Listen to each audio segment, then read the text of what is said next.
Halo pemirsa, saya Wiki Adrian, inilah seputar iNews Siang. Pemirsa, penembakan yang menewaskan pemilik mobil rental di res area kilometer 45 Tol Tangerang Merak begitu mengejutkan. Satu pelaku bahkan mengaku anggota TNI. Di lokasi ditemukan 5 selongsong peluru kaliber 9 mm. Mirisnya korban sempat meminta pendampingan oleh polisi namun ditolak.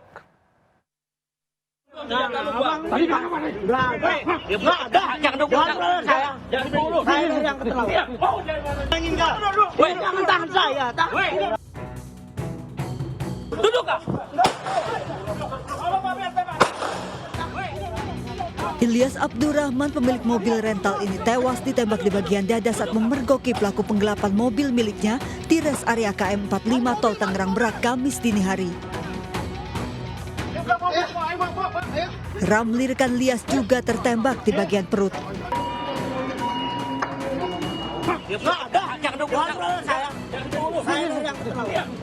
Sebelumnya sempat terjadi keributan lantaran pelaku melawan dan bahkan sempat mengaku sebagai aparat TNI. Ternyata ayah saya sendiri ya, ayah saya kan terkena tembakan di dalam rumah.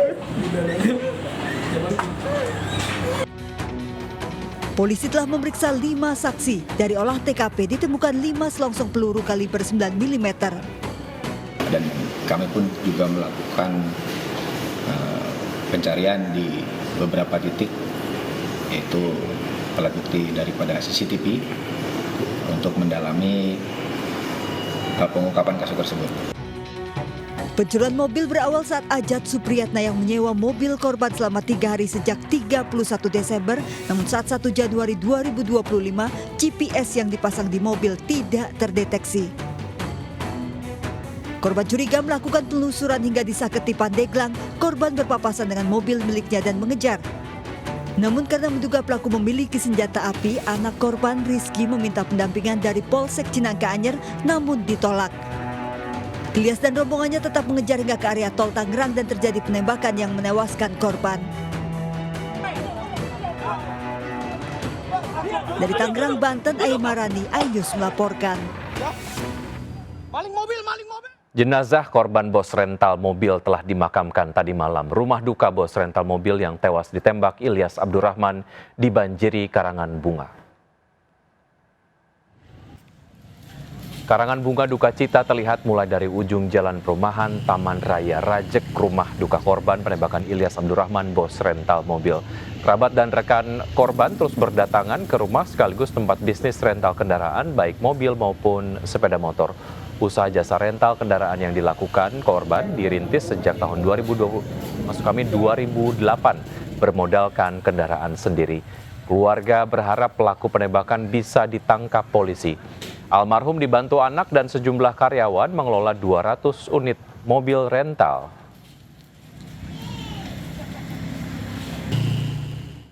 Pemirsa, sebelum penembakan, pemilik mobil rental sudah melapor dan meminta pendampingan ke Polsek Cinangka, namun ditolak. Rizky Agam, anak korban, mengaku sudah melapor ke Polsek Cinangka. Mengetahui para pelaku membawa senjata, korban juga minta pendampingan, namun ditolak. Dengan alasan belum membuat laporan polisi dan Polsek menduga korban sebagai leasing mobil. Padahal korban sudah menunjukkan bukti dokumen kepemilikan kendaraan. Ternyata dari polseknya pun nggak bisa, jadi dia minta izin dulu ke Kapolsek. Dia telepon dulu petugas yang jaga malam pada saat itu. Setelah telepon ke Kapolsek, ternyata tetap nggak bisa juga katanya. Katanya takut kejadian kayak leasing, takutnya leasing. Padahal saya sudah bilang kalau saya ini rental mobil, pemilik mobil, dan saya membawa bukti-bukti kepemilikan mobil seperti BPKB, STNK, dan kunci serep juga, gitu. Kasus penembakan warga terus berulang dan makin meresahkan. Kasus penembakan pengacara Rudi Gani di Bone, Sulawesi Selatan terungkap fakta baru. Pelaku ternyata menembak korban dengan senapan angin yang dijual bebas di pasaran. Tembakan mematikan karena senapan diisi proyektil kaliber 8 mm.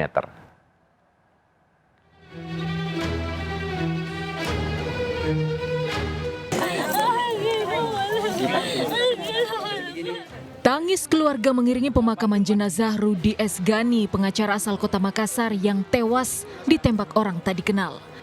Keluarga tidak menyangka sukacita perayaan Tahun Baru Selasa lalu berujung duka. Rudi Gani meregang nyawa setelah ditembaki orang tak dikenal saat makan malam di salah satu rumah kerabat di Kabupaten Bone. Korban ditembak di bagian wajah, salah satunya mengenai tulang leher. Saat kejadian, kakak korban sempat melihat kendaraan mencurigakan di depan rumahnya. Keluarga menduga penembakan terkait kasus sengketa lahan yang ditangani korban. Ada mobil di luar, parkir dua. Oh, di dekat rumahnya si pada mobil. Ada parkir dua mobil di mobil, termasuk mobilnya si korban. Namanya pengacara, banyak kasus dia tangani. Terakhir kasus apa yang kita tahu dia tangani? Kasus-kasus sengketa tanah. Sementara itu dari hasil olah TKP dan otopsi, polisi mengungkap fakta baru. Korban ternyata ditembak menggunakan senapan angin dari jarak sekitar 20 meter. Meski senapan angin dijual bebas di pasaran, namun tembakan cukup mematikan karena senapan diisi proyektil kaliber 8 mm yang salah satunya mengenai tulang leher. Lapor menyatakan bahwa itu adalah peluru senapan angin, bukan senjata api. Sudah dalam keadaan rusak. Ya. Kemudian dari hasil pemeriksaan lapor disampaikan bahwa peluru tersebut kalibernya 8 mm. Tim Liputan iNews melaporkan. Pemirsa, arus balik libur tahun baru sejak pagi tadi lebih dari 33.000 orang telah kembali ke Jakarta menggunakan kereta api. Sekitar 15.000 diantaranya tiba di Stasiun Senen, Jakarta. Untuk mengetahui kepadatan di Stasiun Senen sudah ada Amrina Rida. Amrina, silakan dengan laporannya. Ya, memasuki arus balik libur tahun baru 2025, nampaknya masih banyak masyarakat yang memutuskan untuk kembali ke Jakarta menggunakan moda transportasi kereta api.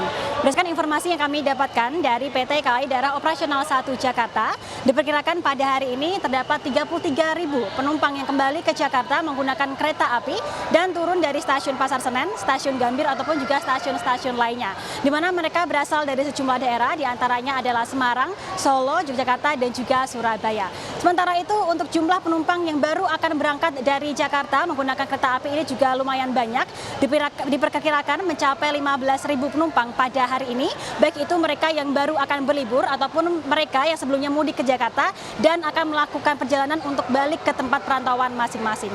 Dan tentunya bagi calon penumpang yang baru akan melakukan keberangkatan dihimbau untuk berangkat jauh lebih awal agar tidak terlambat dan juga terus menjaga barang bawaan agar tidak hilang ataupun juga tidak hilang ketika berada di kereta dan juga di stasiun. Sementara demikian kembali ke studio. Amrina, terima kasih atas laporan Anda. Selamat bertugas kembali.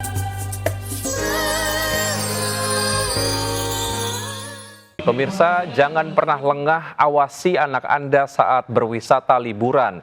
Kaki seorang anak 7 tahun tersedot di saluran pembuangan air kolam renang saat asyik berenang. Dan evakuasi berlangsung dramatis selama 3 jam hingga terpaksa menguras kolam.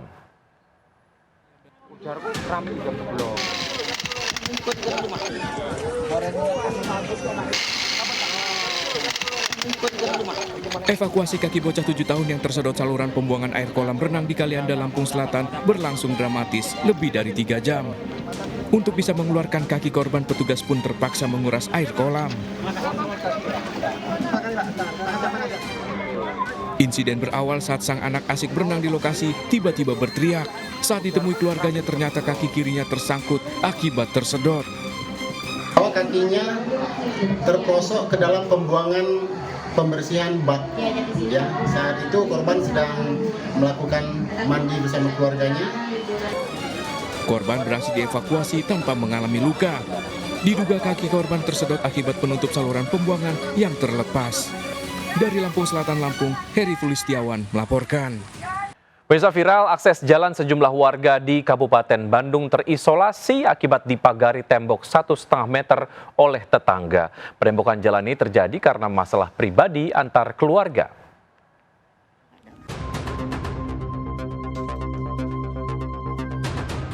Boga imah, tapi teu boga jalan, ditutup ya jalana. Sampaikan ka dieu kadang. Penembokan akses jalan dan depan rumah sejumlah keluarga ini terjadi di Kampung Taruju, Banjaran, Kabupaten Bandung, Jawa Barat, viral di media sosial. Akibatnya, 2 keluarga terisolasi di pagari tembok lebih dari 1,5 meter. Penembokan ini dilakukan oleh tetangganya sendiri yang masih memiliki hubungan keluarga karena sakit hati kerap dibuli. Namun keluarga yang terisolasi justru menyebut tetangganya membangun lahan yang seharusnya digunakan untuk akses jalan. Permasalahan antar keluarga ini telah diselesaikan dengan melakukan mediasi melibatkan sejumlah pihak. Alhamdulillah ada titik temu, sudah musyawarah, ini hanya kesalahpahaman keluarga saja. Kemarin tembok yang tadinya sudah berdiri, sekarang sudah dibuka aksesnya. Mudah-mudahan ke depannya antara kedua keluarga terjalin silaturahmi yang lebih baik lagi. Intinya kita sudah tidak membahas tentang permasalahan yang ke belakang. Kini kedua keluarga yang terisolasi sudah bisa kembali beraktivitas dengan normal. Dari Kabupaten Bandung, Jawa Barat, Yuan Pangestu melaporkan. Pemirsa, tahun baru harga cabai kembali naik akibat tingginya permintaan saat libur akhir tahun dan tersendatnya pasokan karena gagal panen. Untuk mengetahui kondisi apa saja komoditas yang naik, telah ada Aulina Iyasya di Pasar Kemayoran, Jakarta Pusat. Aulina, silakan dengan laporan Anda.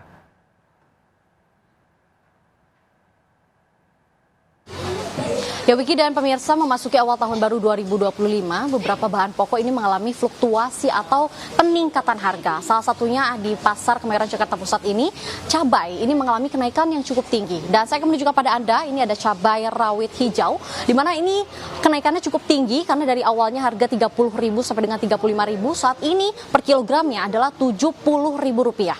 Setelah itu ada cabai merah besar, ini juga awalnya di kisaran Rp30.000, saat ini di kisaran Rp55.000 per kilogramnya. Setelah cabai merah besar, ada cabai rawit merah keriting.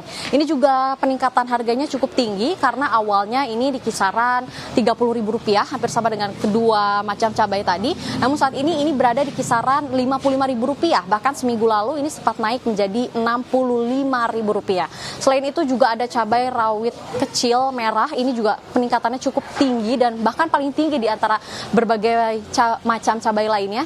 Karena ini awalnya Rp30.000, saat ini mencapai Rp90.000 per kilogramnya. Dan hal apa sebetulnya yang menyebabkan kenaikan harga bahan pokok terutama cabai di Pasar Kemayoran Jakarta Pusat ini? Dikarenakan adanya musim penghujan yang cukup tinggi pada bulan Desember lalu dan mengakibatkan banjir yang akhirnya membuat para petani ini mengalami gagal panen. Selain itu juga dikarenakan libur Natal dan Tahun Baru yang membuat permintaan konsumen naik, menjadikan pemerintah menaikkan atau meninggikan harga stabilitas bahan pokok. Dari Aulina, kembali ke studio. Dari Anda, selamat bertugas kembali. Dan pemirsa, mulai 1 Januari 2025, masyarakat Indonesia sudah dapat menikmati diskon listrik sebesar 50% yang menyasar pelanggan rumah tangga dengan daya listrik 450 VA hingga 2200 VA. Diskon ini berlaku Januari hingga Februari 2025. Mudah-mudahan kita bisa berlanjut. Karena untuk orang-orang yang seperti kita inilah yang sangat membutuhkannya. Pengen sih sampai setahun, sampai seterusnya gitu. Senang lah. Semoga untuk selamanya biar rakyat bahagia. Pemerintah akan memberikan diskon tarif listrik pada Januari hingga Februari 2025 ini sebagai bentuk stimulus karena adanya kenaikan PPN 12% untuk barang mewah. Namun ternyata diskon tarif listrik ini tidak diberlakukan untuk semua kalangan. Hanya mereka yang memiliki daya listrik 450, 900, 1300, dan 2200 volt ampere yang akan mendapatkan diskon tarif ini. Tidak perlu melakukan pendaftaran karena semuanya akan mendapatkan diskon tarif ketika melakukan transaksi. Semua mendapatkan diskon tarif ini baik Anda yang terdaftar sebagai prabayar maupun pasca bayar. Untuk Anda yang berlangganan secara pasca bayar, ini diskon tarif dilakukan pada saat Anda pembayaran tagihan Januari dan Februari, yaitu saat pembayaran di Februari dan Maret 2025.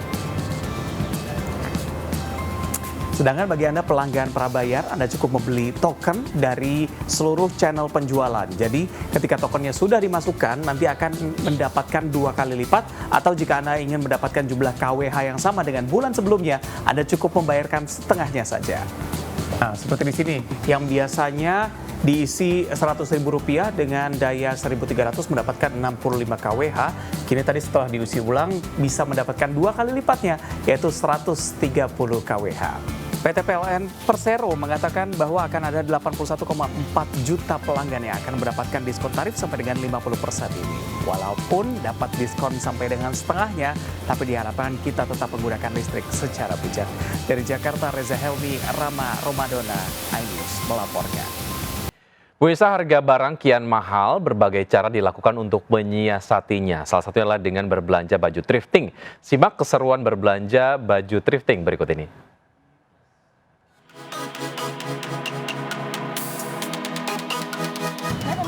Kita akan ajak pemirsa belanja baju bekas atau barang thrifting di Pasar Baru. Ada apa aja, Mel? Banyak banget, pokoknya di sana itu kondisinya masih oke-oke.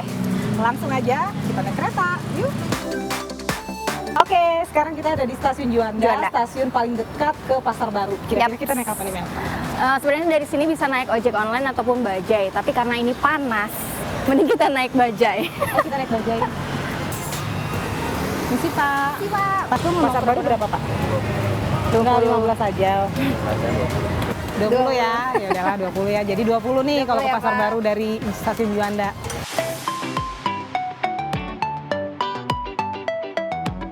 Ya, kita udah sampai di Pasar Baru.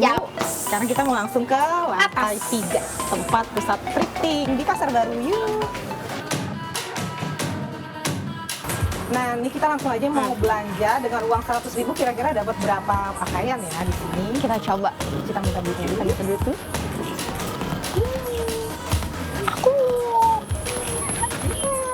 Sekarang kita belanja. Yuk.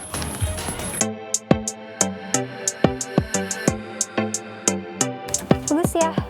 Tapi pemirsa harus teliti kalau belanja karena ini ternyata ada noda. Jadi batal, kita cari yang lain aja ya. Sisa 5.000. Makasih Mbak. Dari 100.000 kita masih ada sisa 5.000, bisa buat beli es. Yeay. Mel, gimana? Dapat apa aja tadi 100.000? Aku dapat 4 baju, 1 celana, 3 kemeja. Sisanya tinggal 5.000. Tapi ingat pemirsa, sebelum digunakan baju-baju thrifting ini wajib dicuci dulu supaya bersih. Yuk lanjut. Tadam, ini dia hasil thrifting kita di Pasar Baru. Saya dapat baju, celana, dan juga topi. Nah gimana? Tertarik belanja thrifting di Pasar Baru? Selamat berbelanja.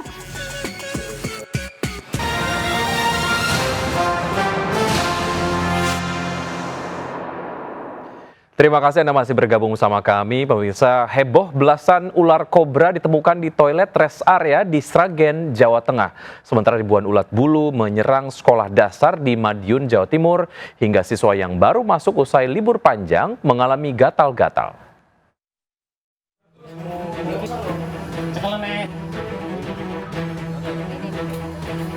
Petugas damkar menangkap indukan ular kobra yang tengah mengerami telur yang bersarang dalam lubang gorong-gorong di kamar mandi res area Sragen, Jawa Tengah.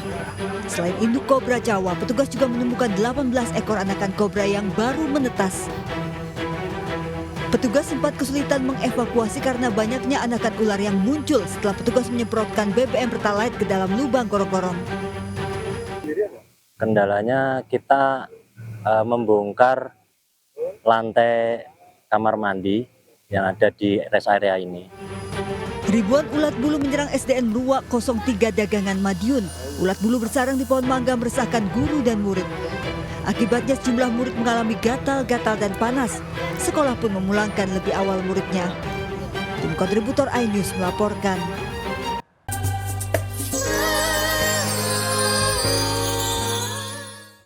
Pemirsa, diorama kawasan Puncak Bogor, karya seniman muda ini viral di media sosial. Siapa sangka jika pembuatnya dulu pernah divonis diseleksias waktu kecil. Namun seniman ini justru sering menyabet penghargaan internasional dengan diorama indah buatannya. Berikut kisah inspiratifnya dalam Mereka Punya Cerita.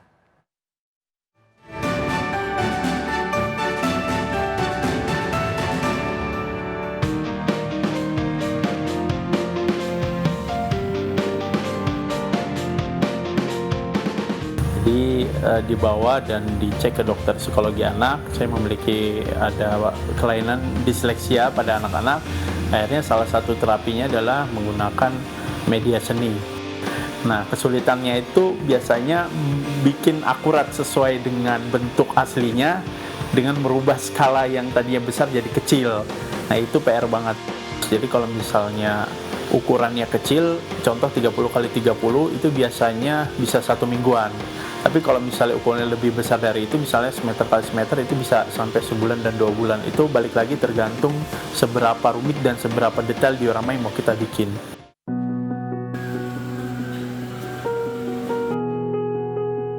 Pernah mendapatkan Books of Record Singapura tahun 2017, itu membuat salah satu bentuk diorama menggunakan marker atau spidol yang disusun banyak hingga membentuk sebuah kota Marina Bay Sands di Singapura.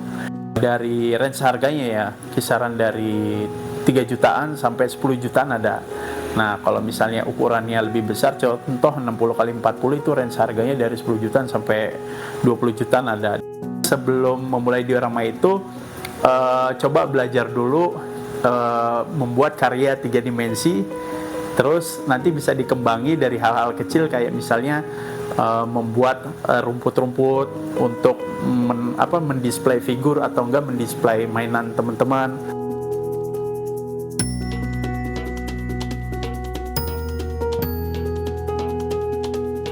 Pemirsa, belasan pasang pengantin di Bantul, Yogyakarta mengikuti nikah gratis. Uniknya, ijab kabul dilakukan di atas mobil pick-up antik. Dan berita bahagia ini penutup jumpa kita siang hari ini. Saya Wiki Adrian bersama tim yang bertugas undur diri, tetap semangat dan sampai jumpa. Diawali dengan kirap menuju ke KUA, para pengantin ini terlihat sumringah dan bahagia. Ke-12 pasangan calon pengantin ini dinikahkan secara massal dan juga gratis. Bahkan seluruh peserta memperoleh fasilitas lengkap mulai dari kostum pengantin, tata rias, hingga mas kawin yang juga gratis. Saya tahu itu langsung daftar coba-coba dan alhamdulillah kelakon. Para peserta nikah gratis ini berasal dari ajang pencarian jodoh Golek Jarwo yang sudah diadakan sejak tahun 2006 lalu oleh Fortais Bantul, dan sebagian lainnya berasal dari masyarakat umum.